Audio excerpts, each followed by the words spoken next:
Oi pessoal, tudo bem? Eu acho que nunca é demais a gente explicar o que acontece dentro do corpo quando os pacientes fazem uma cirurgia plástica.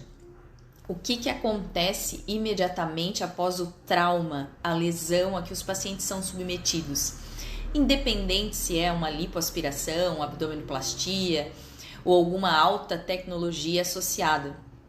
Vou tentar explicar para vocês como eu explico para os meus pacientes, porque as queixas vão mudando de semana para semana, e eu acho que é bem importante que a gente informe os pacientes, oriente, para que eles estejam preparados para enfrentar cada uma dessas fases de forma tranquila, sem estresse, sem uma preocupação demasiada, e que possam nos ajudar a melhorar e passar por essa fase de uma maneira mais tranquila. Bem, eu acho que uma coisa importante a se dizer é que a técnica cirúrgica ela evoluiu demais nos últimos anos e novas tecnologias estão sendo associadas às cirurgias, equipamentos novos. Então, isso faz com que o corpo nos devolva respostas muito mais complexas e que exigem do fisioterapeuta, ou seja, aquele que vai fazer a reabilitação pós-operatória, uma gama de procedimentos para que a gente consiga controlar todas essas respostas.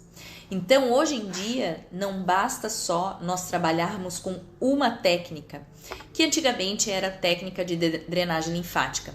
Ela continua existindo, sim, porém, nós associamos vários outros procedimentos que são tão importantes ou até mais, tendo em vista esta evolução das tecnologias, para que os resultados sejam mais rápidos e eficazes.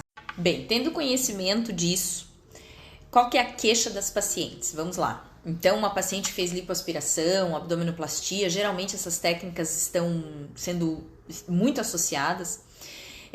Elas chegam dizendo o seguinte: passa ali a segunda semana, 10, 15 dias, enfim, claro que existem as alterações de paciente para paciente, e elas relatam o seguinte: Tati, nossa, meu corpo tá duro, tá rígido, eu não consigo me mexer, parece que eu tô cheia de bolas por dentro, cheio de coisas endurecidas.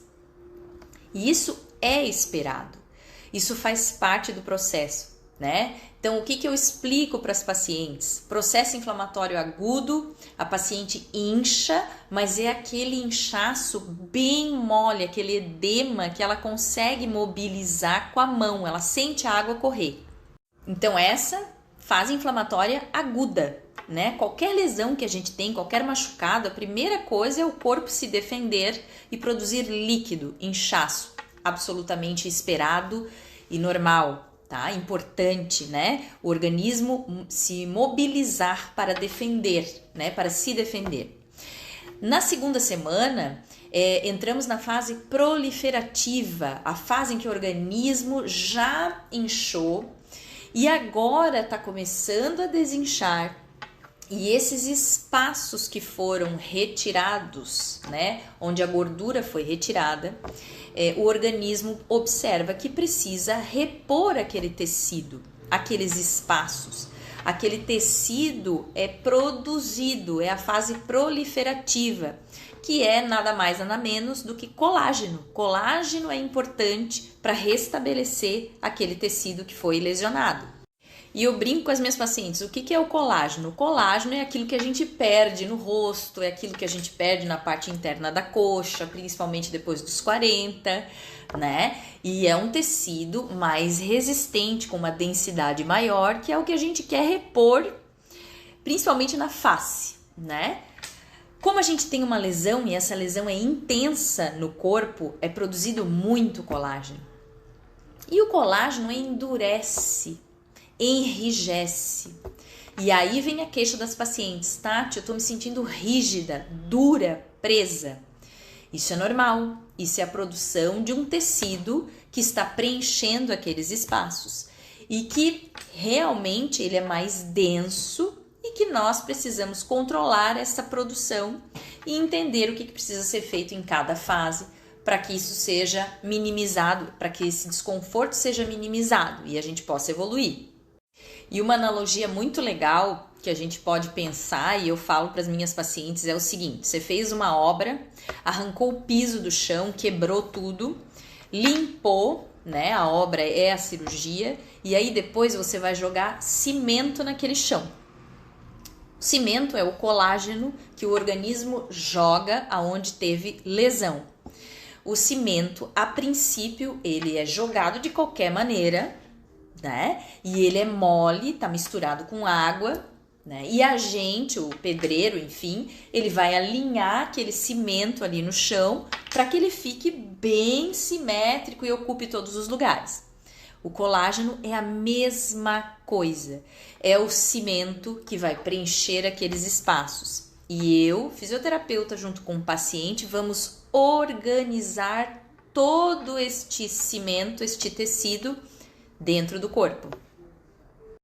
E aí tem várias maneiras de a gente organizar, melhorar a deposição deste colágeno dentro do corpo, né? Minimizar que ele endureça tanto ou que seja produzido em excesso.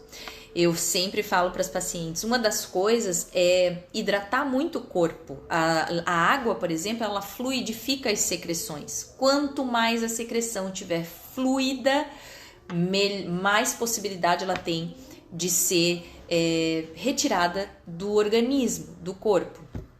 Outra coisa são as terapias manuais, as mobilizações e as compressões adequadas que vão inibir esse excesso de produção de colágeno. Quem vai determinar e inibir somos nós, diante de nossa avaliação semanal.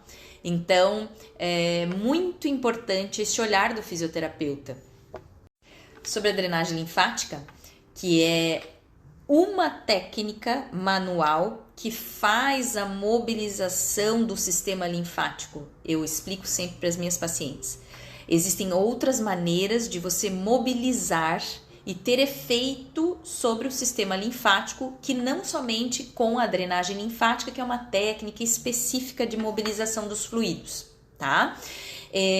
Não adianta você só pensar em escoamento sem pensar em compressões adequadas em determinadas regiões. Cada paciente tem um ponto fraco de acúmulo de líquido, movimenta menos um lado do que o outro lado, tem escoliose, alteração postural, acaba acumulando líquido mais numa região do que em outra região. E por isso é tão importante que a gente mobilize o sistema linfático, trabalhe as compressões e mobilizações. É um conjunto de procedimentos. Então, quando a paciente começa a se queixar que tem alguma área endurecida em algum lugar, certamente ali tem um ponto fraco dela, ou também acontece por uma falta de observação do profissional que não fez a compressão adequada naquela região. Ali houve uma produção maior de colágeno que provoca uma barreira no subcutâneo, um obstáculo, e com esse obstáculo o líquido não consegue passar. Então não adianta eu ficar drenando muitas vezes, porque a obstrução ela é tão grande que não permite que o fluido passe. Então eu preciso lançar mão de outros procedimentos, como terapia manual, como mobilização adequada, vários tipos de mobilização, para que a gente solte aquela aderência, iniba a produção de tecido cicatricial, para que libere o movimento e a drenagem.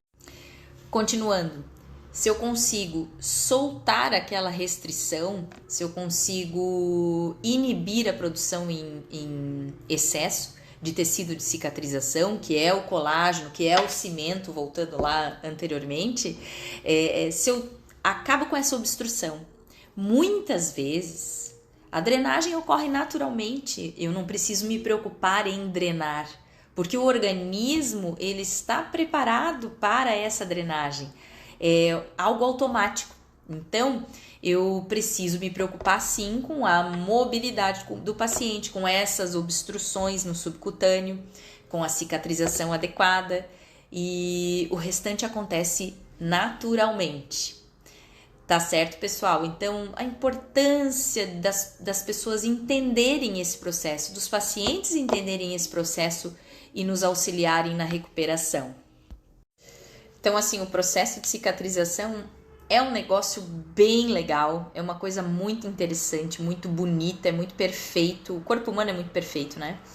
Então, se a gente entende, a gente consegue passar isso para o paciente entende também, a gente explica, por mais que as pessoas estejam numa ansiedade tremenda, a nossa insistência e persistência nessa explicação faz sentido. Então as pessoas, tá bom, então entendi, Tati, tá, beleza, e se acalmam, tá?